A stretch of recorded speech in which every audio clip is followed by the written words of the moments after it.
May mga pagkakataon na hindi natin nakokontrol kung sino ang taong makikilala natin at papasok sa buhay natin. May ilang tao na magiging kaibigan natin. May ilan na may magandang intensyon at meron din namang hindi. Hindi natin agad nalalaman kung ano ba ang ugali at personalidad nila, lalo na't marami sa ngayon ang magaling na itago ang kanilang tunay na intensyon sa iyo. Ngunit paano kung ang isang tao na makakasama mo ng matagal ay merong lihim na itinatago? Isang lihim na maaaring magdala ng kapahamakan sa iyong buhay. Ang aking ikukwento ay nangyari noong wala pa akong asawa at nagtatrabaho pa lamang ako. Itago niyo na lang ako sa pangalan na Naomi. Bata pa lang kami ng 3 kong kapatid ay sinanay na kami ng mga magulang namin na maging independent. Sinimulan iyon sa pagtuturo sa amin sa mga gawaing bahay at paggawa ng mga assignment namin sa school nang hindi humihingi ng tulong sa iba. Sa una ay hindi ko naiintindihan kung bakit kailangan na ganoong klase ng pagpapalaki ang ginawa sa amin. Pero ang sabi ng tatay ko ay hindi habang buhay ay kasama namin sila ni mama. Maaaring mawala silang dalawa o kailangan na namin na mabuhay nang wala sila sa tabi naming magkakapatid. Kaya dapat ay matuto na agad kami ng mga gawaing bahay at kung paano dumiskarte sa buhay.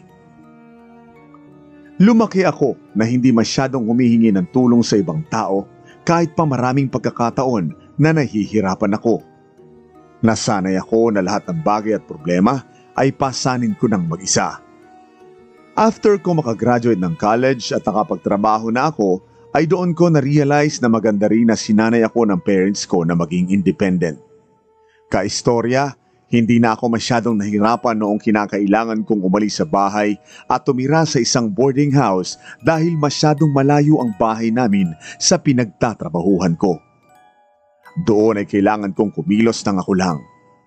Mula sa paghahanda ng mga damit ko, paglalaba at pagluluto ng pagkain. Hindi na ako nanibago dahil nasanay na ako sa mga ganoong gawain simula noong bata pa lamang ako. Kumbaga, walang masyadong adjustment na nangyari. Sa unang boarding house na tinuluyan ko ay masyado kaming marami sa iisang kwarto. Bale, 6 kami na puro babae. Maingay at kung minsan na hindi ako makatulog sa umaga kapag panggabi ang trabaho ko. Nahihiya naman akong pagsabihan sila kaya naisipan ko na mas okay na ako na lang ang mag-adjust. Naghanap na agad ako ng ibang matutuluyan at medyo nahirapan ako kasi kung hindi mahal ang renta ng mga nakikita ko ay kagaya rin sa boarding house ko dati na maraming tao ang nasa iisang kwarto. Hanggang sa may nakita ako na bagong tayo na bed spacing at hindi rin ganoon kamahal ang renta. Ang maganda pa, 3 tao lamang ang pwede sa iisang kwarto. May 3 kwarto roon at kahit bago pa lang ay occupied na iyong 2. Kaya wala akong choice kundi doon ako sa natitirang isa. Okay na rin kasi wala pa akong kasama roon nang lumipat ako. May isang double deck doon at isang single bed. Siyempre, ang pinili ko ay iyong single bed. Humiling na lang ako na sana ay mabait at hindi maingay ang magiging mga roommate ko roon. 3 araw lang ang binilang at may nakasama na ako sa kwarto. Si Tanya, na kagaya ko ay nagtatrabaho rin. Nagkakwentuhan kami at nalaman namin na same lang kami ng province kaya medyo nakasundo ko agad siya. Mabait siya at kapag nakita niya akong tulog, lalo na sa umaga ay hindi na siya nag-iingay.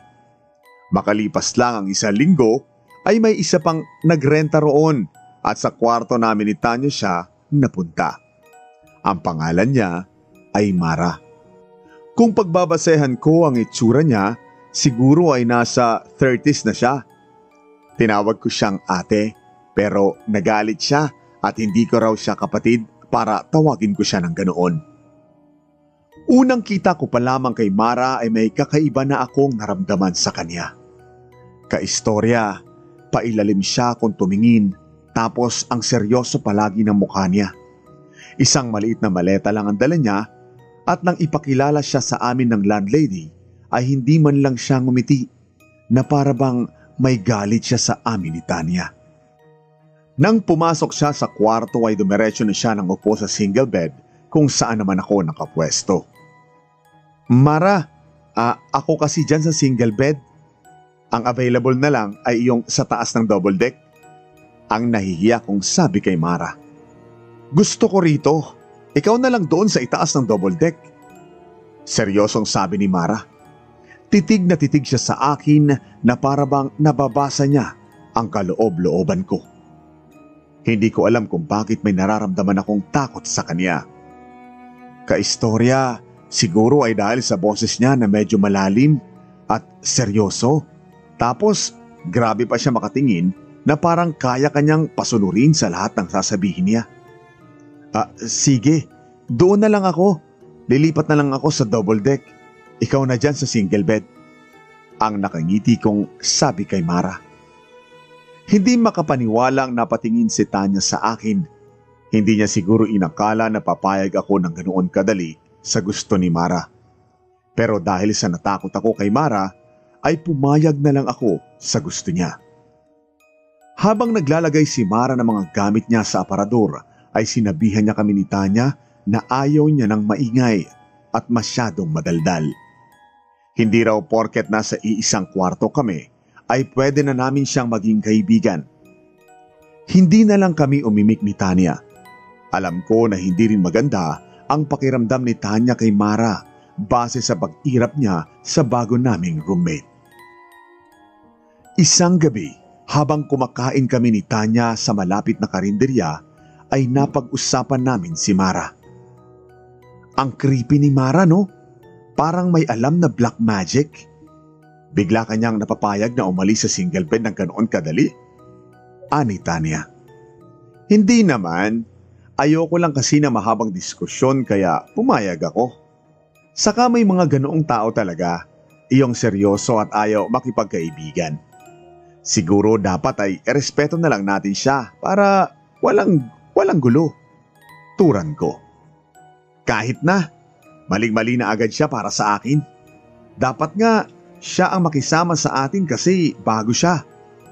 Pero nagpakabosi agad siya. Saka may pasabi-sabi pa siya na ayaw niya na tayong maging kaibigan. As if naman na gusto ko magkaroon ng kaibigan kagaya niya. Pagtataray pa ni Tanya. Ang magandang gawin natin ay huwag na lang natin siyang pakialaman. Wika ko. Basta. Kapag yung Mara na yan ay nagpatuloy sa pagiging bossy, makakatikim siya ng pagtataray ko. Huwag niya akong susubukan. May halong pagbabantang sabi ni Tanya. Iyon ang pinagkaibahan namin ni Tanya, kaistorya. Masyado siyang palaban habang ako ay hindi. Hanggang sa kaya kong umiwas sa gulo o away, ay gagawin ko. Nang mapatingin ako sa likuran namin ni Tanya dahil pakiramdam ko ay may nakatingin sa amin, ay parang nakita ko si Mara. Pero agad din siyang nawala na parang namalikmata ako kasi nang titigan ko yung babae na iyon ay hindi naman pala siya si Mara. Medyo kinabahan tuloy ako kasi akala ko ay si Mara talaga iyon. Pagkatapos namin kumain ay umuwi na kami ni Tanya sa paupahan na tinutuluyan namin. Pagpasok namin sa kwarto ay naroon si Mara. Nakaupo siya sa kama niya habang nagbabasa ng aklat na kulay itim ang cover. Hindi man lang niya kami tiningnan na para bang hangin lang kami para sa kanya. Tinanong ko si Mara kung kumain na siya at isinadjust ko na kung hindi pa, ay subukan niya iyong karinderya na malapit sa inuupahan namin. Tiningnan lang ako ni Mara at bumalik na ulit siya sa kanyang binabasa. Pinanlakihan ako ni Tanya ng mata na para bang sinasabi niya na wag ko nang subukang kausapin si Mara dahil wala akong mapapala rito kundi pangdededma at pagsusungit. Naisip ko kasi na kahit paano sana ay makasundo namin si Mara dahil roommate namin siya. Ang pangit kasi na bago pa lang siya roon ay ganoon na agad ang turingan namin sa isa't isa kahit wala namang kaming pinagawayan. Ganoon pa man, kagaya ng sinabi ko kay Tanya, ay naisip ko rin na mas okay kung hayaan na lang namin si Mara. As long as wala naman siyang ginagawang masama, ay okay na iyon sa akin. 1 week na si Mara doon nang makurious kami ni Tanya kung ano ba ang trabaho ni Mara dahil hindi namin nakikitang umaalis siya. Kapag umaalis kami ay nandoon lang siya at kapag bumabalik naman kami ay nandoon pa rin siya. Hindi pa naman uso ang work from home ng time na iyon. Saka hindi ko rin nakikita na may laptop si Mara. Kaya sigurado ako na hindi siya nagtatrabaho sa kwarto lang. Saka puro aklat palagi ang hawak niya. Paano kaya nabubuhay si Mara kung wala siyang trabaho, no? Baka meron siyang sugar daddy o kaya mayamang afam na nagsusustento sa kanya. Sabi sa akin ni Tanya habang kumakain kami sa karinderya. Feeling ko hindi. Baka may family siya na nagbibigay sa kanya ng pera o kaya nag-aaral siguro siya kaya puro aklat ang hawak niya. Turan ko. Paanong mag-aaral yun? Wala nga ako nakikitang school uniform. Saka hindi nga siya yata umaalis ng kwarto natin, di ba? Saka ang tanda na niya para mag-aral siya. Alam mo, nagdududa na talaga ako sa Mara na yan. Iba talaga ang pakiramdam ko sa kanya. Masama. Ani Tanya. Gusto ko nga siyang tanungin pero natatakot ako sa kanya. Baka magalit siya o kaya ay tarayan na naman ako kagaya ng dati. Sabi ko. Pag uwi namin ni Tanya sa kwarto ay naroon si Mara. Nakatayo siya sa tabi ng bintana na parang may tinatanaw sa labas. Tumigil na rin kami sa pagkukwentuhan dahil alam naming ayaw ni Mara ng maingay. Pumwesto na kami sa kanya-kanya naming higaan. Nakaupo ako sa itaas ng double deck habang hawak ang aking cellphone nang biglang nagsalita si Mara. Kayong dalawa ba? Ano ang nararamdaman ninyo kapag pinag-uusapan kayo ng ibang tao? Tanong ni Mara. Medyo nagulat ako sa tanong ni Mara dahil iyon yata ang unang beses na siya ang nag-initiate ng usapan simula nang dumating siya roon. Ako? Depende sa kung anong pinag-uusapan nila. Tungkol sa akin. Kapag maganda, okay lang. Kung masama, magagalit ako. Sagot ni Tanya.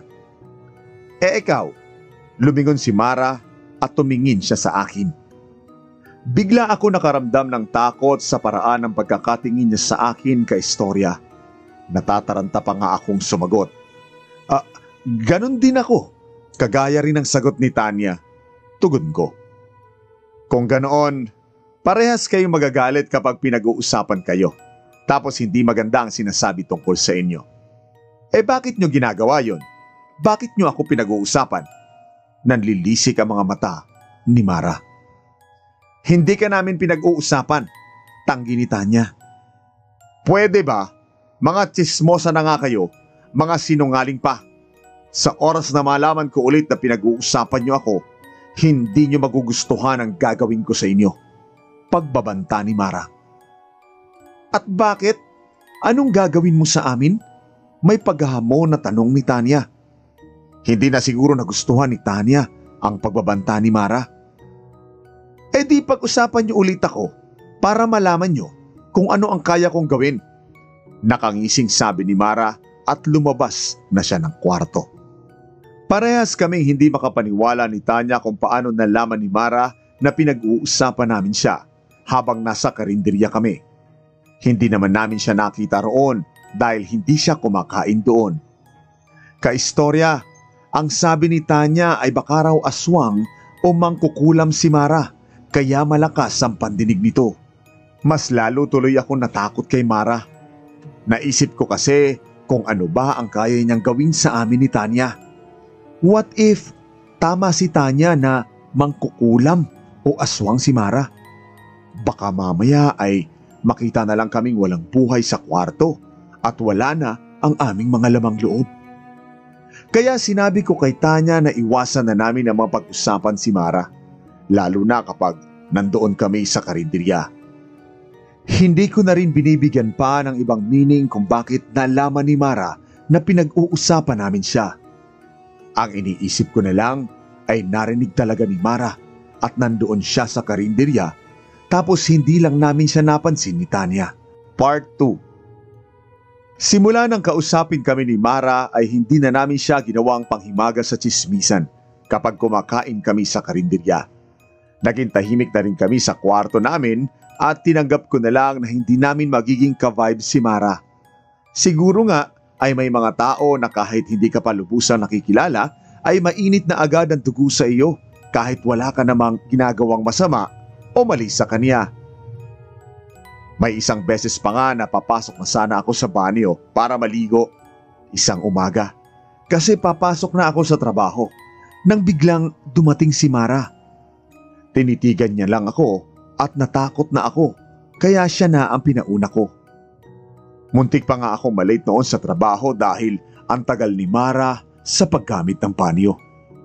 Hindi ko talaga alam kung ano ang meron kay Mara para matakot ako sa kanya ng ganoon kaistorya. Iyong matingnan niya lang ako ng masama at malalim ay parang maiihi na ako sa takot sa kanya. Ganoon katindi ang epekto niya sa akin. Kaya hanggat maaari ay ako na lang ang umiiwas sa kanya. Lumipas pa ang mga araw at nasanay na rin ako sa pagiging tahimik ni Mara. Hindi ko talaga siya naririnig na nagsasalita kapag nandoon siya sa kwarto namin. Palagi lang siyang nagbabasa ng mga aklat niya. Lumalabas lang siya ng kwarto sa tuwing kakain siya o kaya ay gagamit ng banyo. Pagpasok ko sa gate ng paupahan ay sakto na lumabas ang landlady namin sa kanyang bahay na naroon din sa compound na iyon. Binati ko siya at hindi ko inaasahan na tanungin niya ako tungkol kay Mara. Kumusta na pala si Mara? Okay ba siyang roommate? Tanong ng landlady. Medyo nagdalawang isip akong sumagot dahil baka malaman o marinig na naman ni Mara ang pinag-uusapan. Kaya naging maingat ako sa mga sinabi ko at siniguro ko na wala akong masamang sasabihin tungkol sa kanya. Okay naman po si Mara, ate. Tahimik lang po siya, sagot ko. Ganon ba? Wala ka bang napapansin na kakaiba sa kanya? Tanong ulit ng landlady. Iba kasi ang pakiramdam ko sa roommate ninyo ni Tanya na yon. Dapat pala hindi ko na lang siya pinatuloy dito. Ani ng landlady. Bakit naman po? Tanong ko. Di ba kagabi ay full moon? Nakita ko kasi siya na nandito sa labas at walang damit. Hubot-hubad. Nakadipa at nakatingala siya na parabang naliligo siya sa liwanag ng buwan kagabi. Diyos ko, kinilabutan tuloy ako. Baka mangkukulam ang Mara na iyon? Ang sabi pa ng landlady namin. Kahit ako ay kinilabutan sa nalaman ko sa aming landlady kaistorya. Noon lang kasi ako nakarinig ng ganoong kwento ng taong walang suot at nasa labas habang bilog ang buwan. Medyo bumalik ang duda ko na baka nga mangkukulam o may kaalaman sa itim na kapangyarihan si Mara. Iyon din siguro ang totoong dahilan kung bakit niya narinig na pinag-uusapan namin siya ni Tanya kahit wala siya roon sa karinderya. Hindi na rin ako nagsalita pa ng kung ano-ano sa aming landlady dahil nagkaroon ako ng takot na baka sa sandaling iyon ay naririnig ni Mara ang pinag-uusapan namin. Ang sabi ko na lang sa kanya ay baka hindi si Mara ang nakita niya at baka ibang tao iyon. O kung si Mara man iyon, ay wala naman sigurong masama sa ginawa niya. Pabiro ko pang sinabi na may kanya-kanya talagang trip ang mga tao sa kanilang buhay. Naglalakad na ako papasok sa kwarto nang makasalubong ko si Tanya. Nakabusangot ang mukha niya kaya tinanong ko siya kung ano ang nangyari. Aniya, kanina pa raw nagdadasal si Mara sa kwarto at nawiwirduhan na siya rito. Huwag din daw akong maingay sa pagpasok ko at ang sabi ni Mara sa kanya bago ito magsimula magdasal ay huwag itong gagawa ng kahit na anong ingay. Nag-alinlangan tuloy akong pumasok dahil sa nalaman ko. Pero wala akong choice kundi ang pumasok dahil may mga gamit akong dala at kailangan ko rin na magpalit ng damit.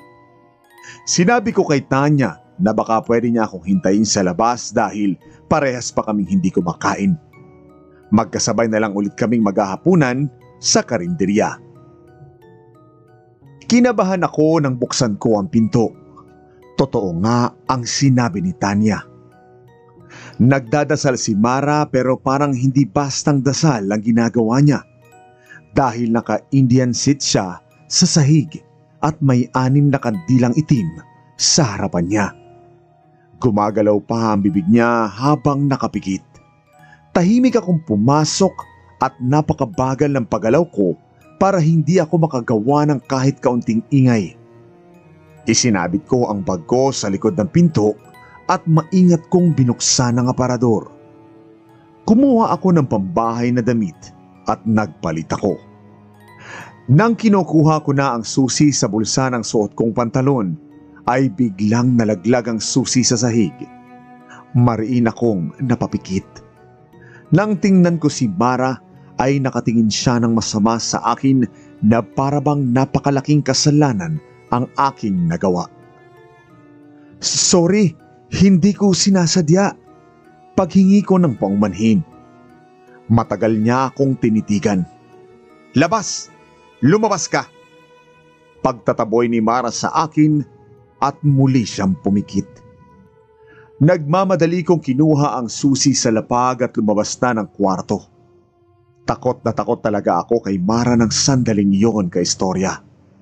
Nang magkita kami ni Tanya sa labas, ay tinanong niya ako kung bakit ako namumutla.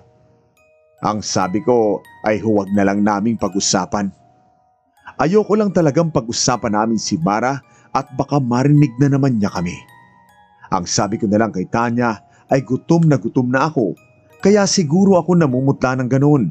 Pero alam ko na hindi siya naniniwala sa akin dahil tinanong niya sa akin kung may ginawa ba sa akin si Mara. Hindi ko na lang siya sinagot sa tanong niyang yon kaistorya.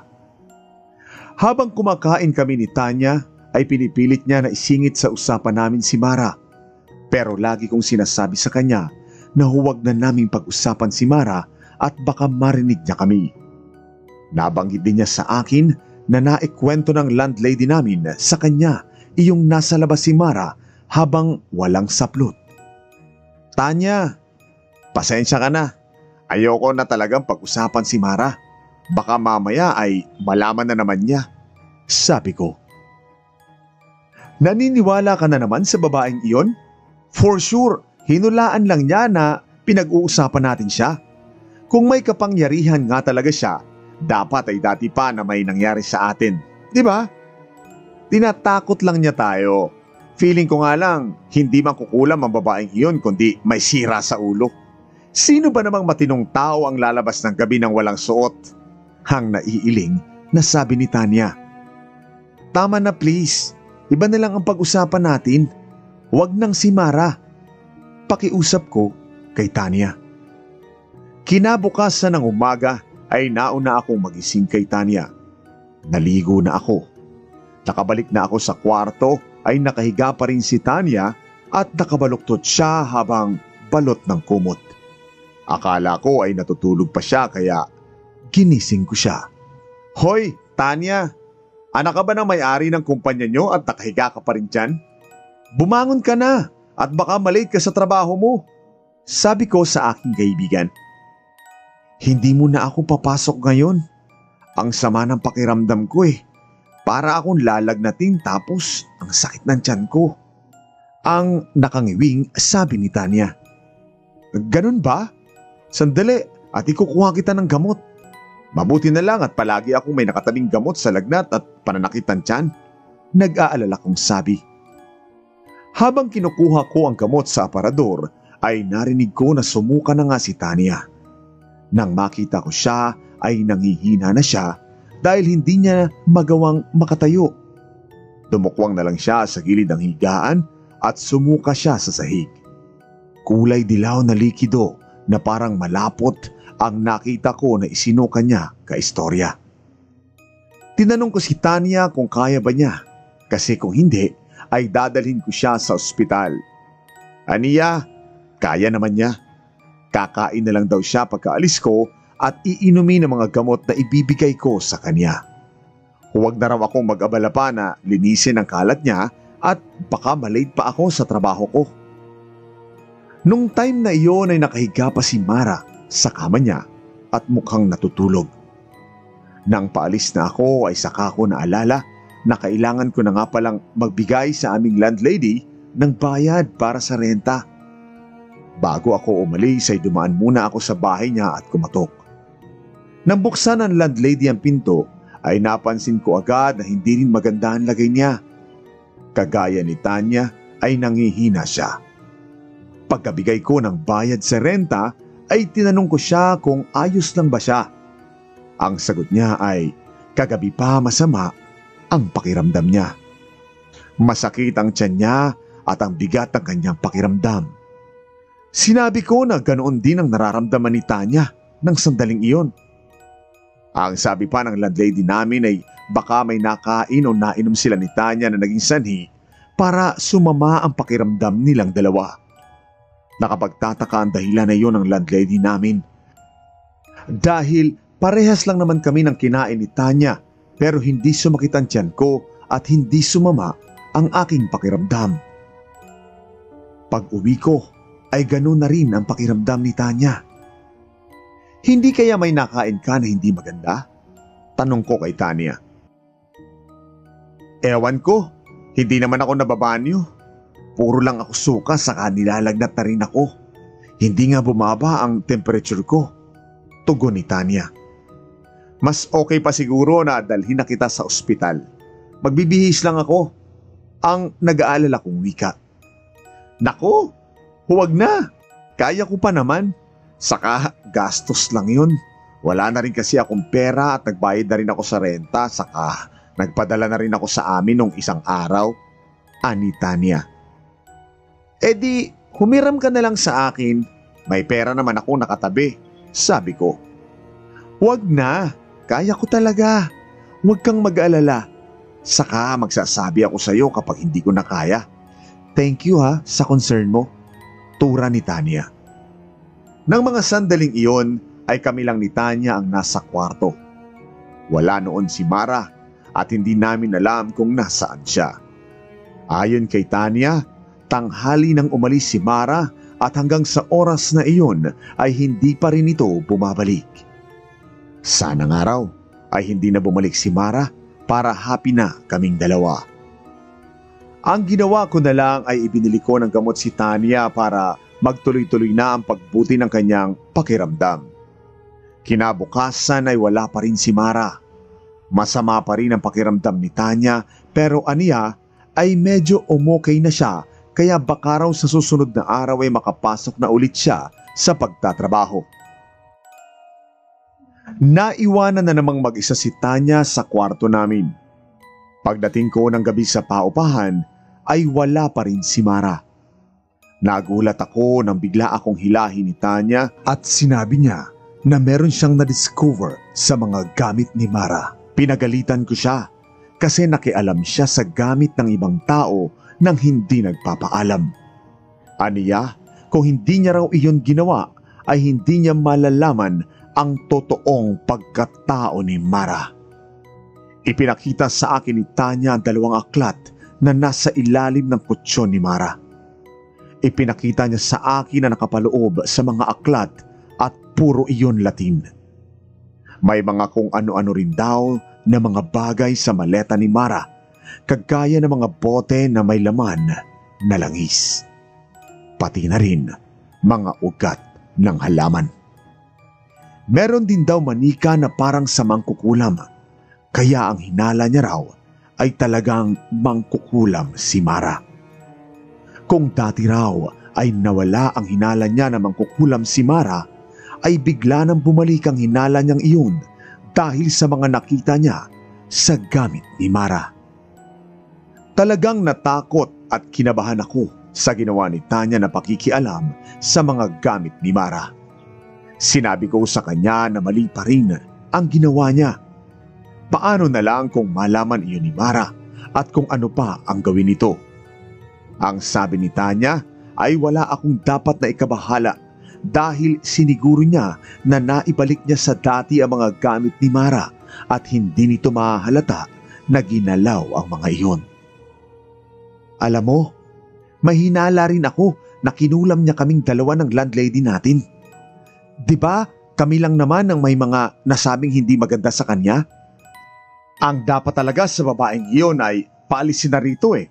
Higil na wika ni Tanya. Wala pa naman tayong ebidensya na siya nga ang gumawa noon, sabi ko. Hindi pa ba ebidensya yung mga nakita ko sa gamit niya? Dapat ay malaman ito ng landlady natin para mapaalis na siya rito. Baka kung ano pang gawin ng babaeng iyon sa akin o kaya ay sa iyo o sa iba pang border dito. Ang natatakot na sabi ni Tanya. Nakiusap si Tanya na tulungan siya na kausapin ng landlady namin pero nagdalawang isip ako. Sinabi ko sa kanya na huwag muna kaming magpadalos-dalos sa gagawin namin at obserbahan muna namin si Mara. Sa gitna ng pag-uusap namin ay biglang dumating si Mara kaya natahimik na kaming dalawa. Umakto kami na parang wala lang. Habang nakahiga ako ng gabing iyon ay hindi ko magawang makatulog ka istorya. Mas lalong nadadagdagan ang takot ko kay Mara dahil sa mga natuklasan ni Tanya.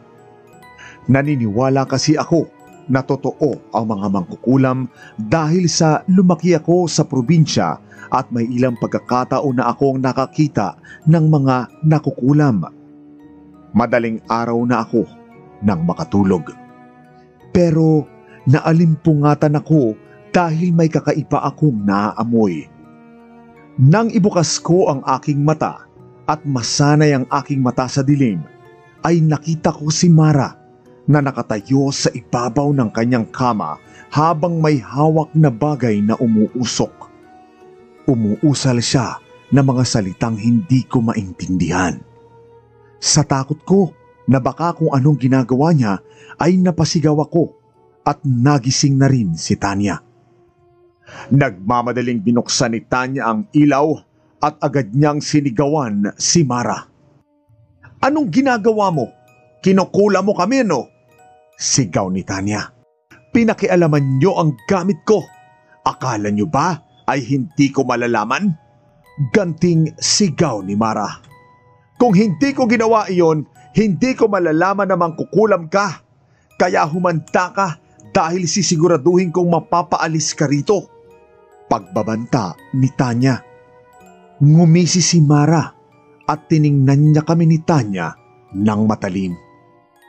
Kahit hindi siya nagsasalita ay parabang nagbabanta siya sa amin. Alam ko ng sandaling iyon ay nilalakasan lang ni Tanya ang loob niya pero ramdam ko na kagaya ko ay natatakot din siya. Lumabas si Mara ng kwarto at hindi namin alam kung saan siya pupunta. Takot na takot kaming dalawa ni Tanya ng oras na iyon kaistorya. Hindi ko na nga alam kung paano namin nagawang makatulog. Nang sumapit na ang umaga ay napansin namin na wala na ang mga gamit ni Mara. Wala siyang itinira kahit isa. Tinawag ni Tanya ang aming landlady at sinabi nito na baka raw umalis na si Mara. Mabuti naman at nagkusa na siyang umalis. Hindi na ako mahihirapang gawin iyon. Sa totoo kasi ay natatakot akong paalisin si Mara at baka masamain niya yon at kung ano pa ang gawin niya sa akin. Sabi ng aming landlady. Paano? Ay nahuli namin sa akto na gumagawa ng kung anong orasyon, ate. Naisip niya siguro na wala na siyang lusot at hindi na niya kayang itanggi na isa siyang mangkukulam. Saka sa mga gamit ni Mara na nakita ko, sure na sure ako na mangkukulam ang babaeng iyon. Turan pa ni Tanya. Hayaan niyo na. Ang importante ay wala na rito si Mara at okay na ang pakiramdam nating dalawa. Nakapagtataka na umalis si Mara at biglang umokay lang yung pakiramdam natin, di ba? Turan ng landlady. Iyan nga din ang napansin ko, ate. Kaya siya talaga ang may gawa nun sa atin. Kumbinsidong sabi ni Tanya. Makalipas ang ilang araw na wala na si Mara sa kwarto ay naging panatag na ang loob ko kaistorya. Hindi na ako natatakot na umuwi dahil alam ko na wala na siya roon. Lumipat na rin ulit ako sa single bed kung saan ako talaga nakapwesto. Nangako naman sa amin ng landlady, nakikilatisin nito ng mabuti ang magiging border nito at hindi basta-basta kukuha, lalo na kung medyo kahina-hinala yung tao na gustong umupa. Natuto na raw siya sa nangyari sa amin dahil kay Mara. Pero kahit wala na si Mara, ay palagi ko pa rin siyang naiisip. Kahit anong pilit kong huwag siyang isipin, ay hindi ko iyon magawa. Kung minsan, kapag nasa oras ako ng aking trabaho ay bigla na lang siyang papasok sa utak ko at hindi ko alam kung bakit iyon nangyayari. Siguro ay dahil sa nagkaroon na ako ng trauma dahil sa mga nangyari. Ang ginagawa ko ay nagdadasal na lang ako para mabigyan ako ng proteksyon ng nasa itaas.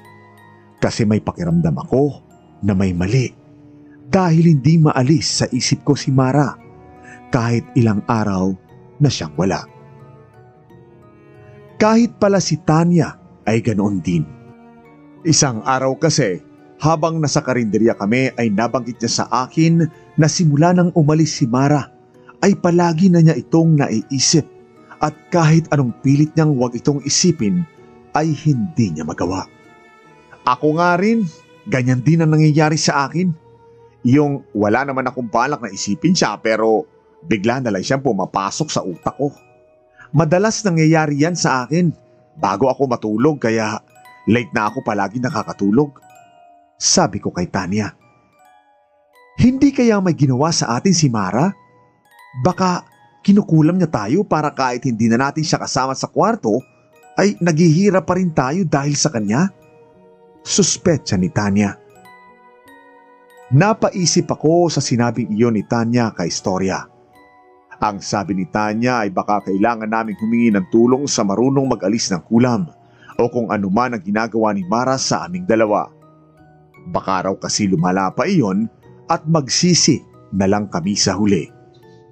Ang naging problema nga lang namin ni Tanya ay wala kaming kilala na pwedeng makatulong sa amin kaya ilang araw pa kami nagtiis na palaging pumapasok sa utak namin si Mara kahit ayaw namin. Isang gabi ang hindi ko talaga makakalimutan ka istorya. After naming kumain ni Tanya sa karinderya ay umuwi na agad kami at nagkwentuhan ng kung ano-ano sa kwarto. Ginawa namin iyon para maging occupied ang utak namin at mawala na si Mara sa aming isip. Iniwasan na namin pag-usapan si Mara. Habang nag-uusap kami ay may narinig kaming kaluskos sa labas ng bintana at pagkatapos ay sinundan niyon na parang may nagkikiskis ng kuko niya sa bintana. Gawa kasi sa salamin ng bintana kaya medyo nakakangilo ang tunog na iyon. Nagkatinginan kami ni Tanya at nagkaturuan pa kami kung sino ang dapat na mag-check kung ano iyong nasa labas ng bintana. Sa huli ay nagkasundo kami na dalawa kaming magpunta sa may bintana. Binuksan ko iyon habang nasa tabi ko si Tanya pero wala kaming nakitang kung ano sa labas. Kahit pusa o aso ay wala. Isinarado na lang namin iyon at bumalik na sa aming pagkukwentuhan. Nang inaantok na kami parehas, ay nag-decide na kaming matulog. Nakasanayan na naming magsuot ng earphone habang nakikinig ng music habang natutulog. Nakakatulong kasi iyon para hindi na pumasok sa isip namin si Mara bago kami matulog. Habang tulog na ako, ay may naramdaman akong mabigat sa aking dibdib. Hindi ko iyon pinansin dahil sa antok na antok pa ako. Hanggang sa may parang sumasakal na sa akin at nang humigpit na ang pagkakasakal sa liig ko ay doon na ako nagising ng tuluyan. Nagulat at natakot ako nang makita ko si Mara na nasa ibabaw ko at siya ang sumasakal sa akin. Hindi ko magawang makasigaw kaya ang ginawa ko ay malakas kong itinulak si Mara at nahulog siya mula sa higaan ko. Nakita ko na nalaglag siya sa kama. Tumakbo ako sa switch ng ilaw at nagtaka ako kasi hindi ko nakita si Mara sa 4 na sulok ng kwarto na iyon. Dahil sa may earphone si Tanya ay tulog na tulog siya ng sandaling iyon. Ang ginawa ko ay ginising ko siya para sabihin ang nangyari. Ano? Nandito si Mara? Nasaan siya? Ang natatakot na tanong ni Tanya. Hindi ko alam. Hindi rin ako sigurado kung totoo ba iyon o nananaginip lang ako, pero nakita ko siya na nasa ibabaw ko at sinasakal ako. Tapos nang itinulak ko siya ay bigla naman siyang nawala. Naguguluhan kong tugon. Siguro ay ginamit na naman ni Mara ang kakayahan niya. Hindi niya yata tayo titigilan hanggang sa masiraan na tayo ng ulo. Turan ni Tanya. Tanya, natatakot na ako sa kung ano pa ang pwede niyang gawin sa atin. Baka talagang galit siya sa ating dalawa at gaganti siya sa atin. Halos maiyak na ako ng sandaling iyon kaistorya. Kinabukasan, parehas kaming walang pasok ni Tanya at naisipan namin na maglinis ng aming kwarto. Simula kasi nang umalis si Mara ay hindi na namin iyon nagawa dahil masyado kaming namroblema sa nangyayari sa amin na ang hinala namin ay si Mara ang may kagagawan. Saka kung minsan ay binibisita kami ng aming landlady at nakakahiya naman na makita niyang makalat sa aming kwarto. Baka sabihin niya ay pinababayaan namin iyon. Inuna naming linisin ang kisame. Inilabas din muna namin ang mga gamit namin. Nang iusog ko na ang single bed na hinihigaan ko, ay nagulat ako nang may nakita akong mga nakasulat na parang simbolo sa sahig, kung saan nakapwesto ang higaan ko. Hindi ako sure kung marker ba ang ginamit sa pagsulat doon. Ipinakita ko iyon kay Tanya at agad niyang nasabi na si Mara ang nagsulat ng mga iyon. Bigla ako nagkaroon ng hinala na baka meron din sa ilalim ng double deck ni Tanya kaya inusog din namin iyon. At hindi nga ako nagkamali. Kaistorya, meron ding ganoong sulat sa sahig kung saan nakapwesto ang double deck na tinutulugan ni Tanya. Ang sabi ni Tanya ay baka raw ang mga nasa ilalim na iyon ang tinutulugan namin ang dahilan kung bakit hindi nawawala si Mara sa utak namin.